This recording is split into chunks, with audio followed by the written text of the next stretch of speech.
Praise Jesus friends. ರೋಮ 8:2 ಆ ವಾಕ್ಯ ಹೇಳುತ್ತೆ 2 ರೀತಿಯ ನಿಯಮಗಳಿವೆ ಅಂತ. ಮೊದಲನೇದು ಪಾಪ ಮತ್ತು ಮರಣದ ನಿಯಮ, ಎರಡನೇದು ಕ್ರಿಸ್ತ ಯೇಸುವಿನಲ್ಲಿ ಜೀವವನ್ನುಂಟು ಮಾಡುವ ಆತ್ಮದ ನಿಯಮ.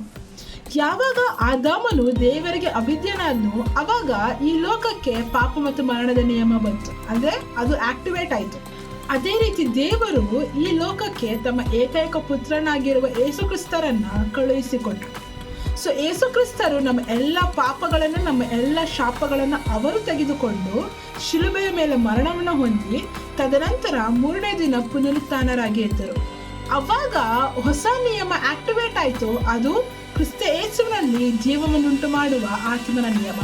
ಯಾರೆಲ್ಲರೂ ಈ ನಿಯಮದ ಅಡಿಯಲ್ಲಿ ಬರ್ತಾರೋ ಅವರಿಗೆ ಅನಾರೋಗ್ಯ, ದುಃಖ, ಭಯ, ಚಿಂತೆ ಈ ಯಾವುದೇ ರೀತಿಯ ಕಾರ್ಯಗಳು ಇರುವುದಿಲ್ಲ. Praise Jesus.